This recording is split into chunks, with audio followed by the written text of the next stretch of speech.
प्रिय विद्यार्थियों नमस्कार। मैं शांतिलाल विश्नोई, प्राध्यापक हिंदी, मेरे YouTube channel SLB Hindi tricky पर आपका हार्दिक स्वागत करता हूँ। जैसा कि हमने पीछे के दो वीडियो में शब्द रचना भाग 1 व शब्द रचना भाग 2 पढ़े, मुझे पूरी आशा है कि आपको वे आसानी से समझ में आए होंगे। और उसी शीर्षक को आगे बढ़ाते हुए आज हम पढ़ेंगे शब्द रचना भाग 3। शब्द रचना भाग 3 में शब्दों में रचना या व्युत्पत्ति के आधार पर शब्द के कितने भेद हैं और उनका क्या अर्थ होता है। तो हम पढ़ेंगे कि रचना और व्युत्पत्ति के आधार पर शब्द कि किन्हीं शब्दों अथवा वर्णों के मेल से बने नए शब्द रचना की दृष्टि से बने शब्दों की श्रेणी में आते हैं। किन्हीं दो शब्दों से बने, किन्हीं दो वर्णों से बने, उनके मेल से जो शब्दों का निर्माण होता है उन्हें हम कहते हैं रचना या व्युत्पत्ति से बने शब्द। कई वर्णों के सार्थक मेल को शब्द कहा जाता है और उस शब्द के जो टुकड़े होते हैं, जो खंड होते हैं, उसको कहा जाता है शब्दांश। तो अब आप देखिए कि रचना, बनावट और व्युत्पत्ति तीनों एक ही प्रकार की बात है, एक ही अर्थ के लिए प्रयुक्त होते हैं। रचना, बनावट और व्युत्पत्ति, और इसके आधार पर शब्दों के भेद होते हैं, वो होते हैं 3: रूढ़ शब्द, यौगिक शब्द और योग रूढ़ शब्द। नंबर 1, रूढ़ शब्द क्या है? रूढ़ शब्द वह शब्द होता है जो परंपरा से चले आने के कारण, जो लगातार किसी व्यक्ति, वस्तु या स्थान के लिए प्रयुक्त होने के कारण उनके लिए वह रूढ़ हो जाता है। और इसकी सबसे बड़ी पहचान है कि सबसे छोटा स्वरूप इसका होता है और इसके टुकड़े नहीं किए जा सकते। कहने का अर्थ यह है कि यह जब तक शब्द है तब तक सार्थक है और टुकड़े किए जाने पर वह निरर्थक हो जाता है, तो वह शब्द कहलाता है रूढ़। जैसे परिभाषा देखिए कि जिन शब्दों के सार्थक खंड नहीं हो सकते उन्हें रूढ़ शब्द कहा जाता है, अर्थात वे शब्द जो किसी अन्य शब्द के सहयोग या मेल से नहीं बने और उसके टुकड़े पर करने पर वह निरर्थक हो जाता हो, तो वह रूढ़ शब्द है। जैसे नाक, कान, दाम, घर, किताब, आदमी, गरीब, पर्व, हम, इन शब्दों के यदि हम टुकड़े भी कर दें तो बाकी बचने वाले शब्द है वो निरर्थक हो जाएगी। जैसे ना और क अलग अलग करने पर दोनों के अलग अलग अर्थ नहीं होंगे, और दोनों के अलग अलग अर्थ नहीं होंगे, निरर्थक हो जाएंगे, तो वे शब्द किस शब्दों की श्रेणी में आएंगे? वो आएंगे रूढ़ शब्दों की श्रेणी में। इससे आगे अपन पढ़े नंबर 2 में यौगिक शब्द। यौगिक शब्द क्या है? जैसा कि नाम से ही पता लग रहा है, यौगिक का मतलब है योग। वे शब्द जो दो या दो से अधिक शब्दों के योग से बनते हैं और जिनके यदि हम खंड भी कर दें, जिनके यदि हम टुकड़े भी कर दें, तो भी उनका अर्थ सदैव बना रहता है और उन शब्दों को वापस मिला देने पर, दोनों अलग अलग टुकड़े होने पर भी शब्द सार्थक है और मिलकर भी एक नया अर्थ देते हैं, तो उन्हें हम कहते हैं यौगिक शब्द। तो वे शब्द जो दो या दो से अधिक शब्दों की मेल से बने हों और जिनके सार्थक खंड किए जा सकते हों, उन्हें कहते हैं यौगिक शब्द। अर्थात ऐसे शब्द जिनका निर्माण होता है या तो उपसर्ग जोड़ने से या प्रत्यय जोड़ने से या रूढ़ शब्द के साथ उपसर्ग और प्रत्यय मिलाने से। जैसे प्रधानमंत्री, प्रधान और मंत्री को अलग अलग कर दोगे, आप खंड कर दोगे, फिर भी दोनों शब्दों का कोई न कोई अर्थ निकलेगा। नमकीन, प्रत्यय लगा है। बुढ़ापा, आपा प्रत्यय लगा है। पुस्तकालय, पुस्तक प्लस आलय हुआ है। पाठशाला, विनाश, वी प्लस नाश हुआ है। प्रहार, प्र प्लस हार से बना है। देवालय, राजपुरुष, हिमालय, देवदूत, ये सभी ऐसे शब्द हैं जिनके हम खंड कर सकते हैं। खंड करने पर भी वो सार्थक बने रहते हैं, इसलिए ये शब्द आएंगे यौगिक शब्दों की श्रेणी में। फिर इससे आगे का शब्द आता है, तीसरा भेद आता है योग रूढ़। पहले हमने पढ़ा यौगिक और अब योग रूढ़। तो योग रूढ़ शब्द क्या है कि है तो यौगिक की तरह ही, ऐसे शब्द जो वास्तव में है तो यौगिक ही, परंतु अर्थ विचार की दृष्टि से अपने सामान्य अर्थ को छोड़कर परंपरा के कारण विशेष अर्थ को बतलाते हैं तो उन्हें हम क्या कहते हैं, योग रूढ़।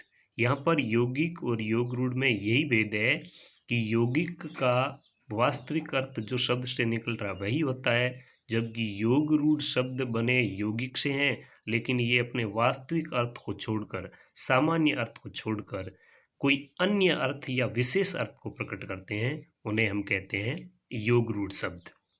जैसे लंबोदर, लंबोदर शब्द का सामान्य अर्थ है लंबा या बड़ा पेट वाला, जबकि इसका विशेष अर्थ क्या है, तीसरा अर्थ निकलता है गणेश जी।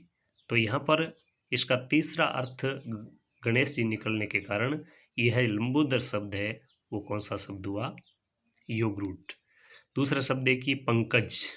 वैसे पंकज का सामान्य अर्थ है कीचड़ में जन्मा, लेकिन इसका यह सामान्य अर्थ यहाँ पर नहीं लिया जाकर इसका अर्थ लिया जाएगा कमल।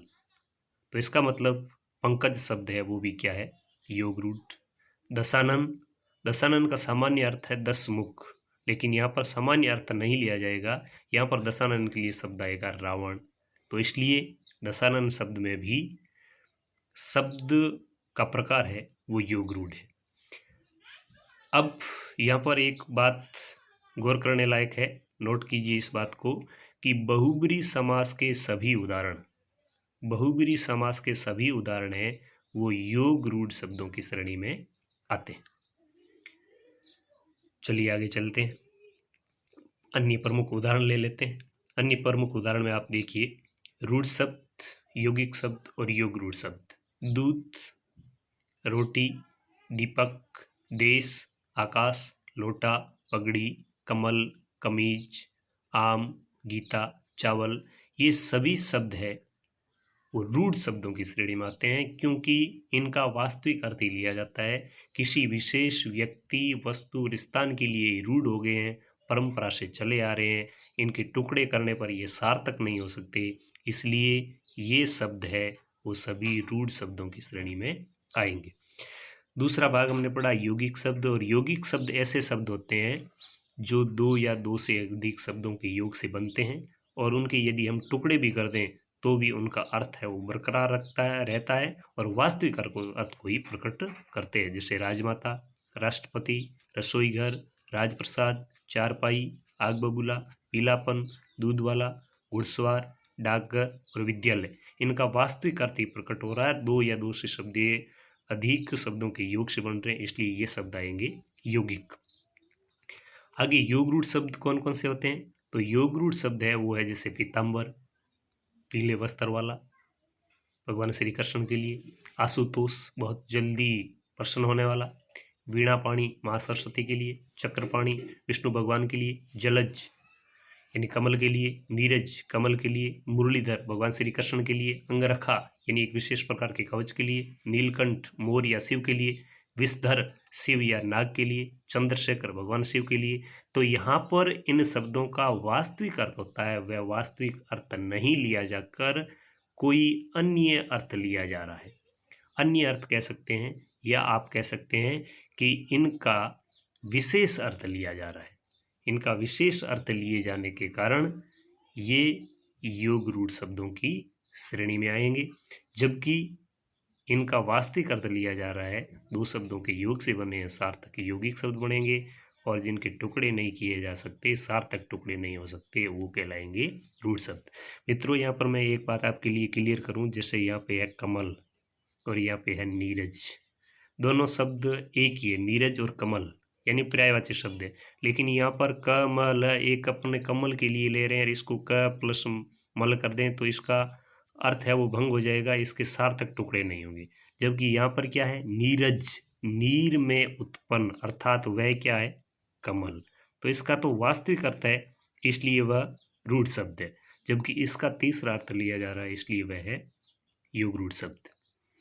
आगे चलिए, इसके लिए मैं कुछ और विशेषताएं।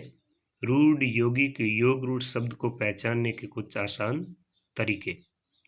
रूढ़ शब्दों को मौलिक या अयौगिक शब्द भी कहा जाता है, यानी ये यौगिक नहीं होते, ये अयौगिक होते हैं और मौलिक होते हैं, और ये शब्द सदियों से किसी वस्तु, व्यक्ति और स्थान के लिए प्रयुक्त होते होते रूढ़ हो जाते हैं, यानी उनके लिए ये शब्द निश्चित हो जाते हैं।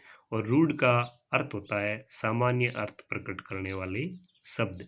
सामान्य अर्थ प्रकट करने वाले शब्दों को कहा जाता है रूढ़ शब्द। नियम नंबर 2 देखिए कि रूढ़ शब्दों में संधि विच्छेद के नियम प्रभावी नहीं होते। रूढ़ शब्द है उनमें संधि और विच्छेद का कोई नियम लागू नहीं होता, जबकि यौगिक शब्दों का निर्माण ही संधि से, उपसर्ग से, प्रत्यय से और विच्छेद से होता है। नंबर 3, अन्य विशेष या बहुब्रीहि समास का अर्थ प्रदान करने वाले शब्द योग रूढ़ शब्द होते हैं। नंबर 4, यौगिक शब्दों में दो शब्दों का योग करने पर उस शब्द का अर्थ परिवर्तित नहीं होता, जबकि योग रूढ़ में शब्दों का योग होते ही वह अपने सामान्य अर्थ को छोड़कर विशेष अर्थ को देने लगता है। तो ये कुछ विशेष नियम और ट्रिक थी जिनके माध्यम से भी आप रूढ़, यौगिक और योग रूढ़ शब्दों में अंतर पता कर सकते हैं। धन्यवाद।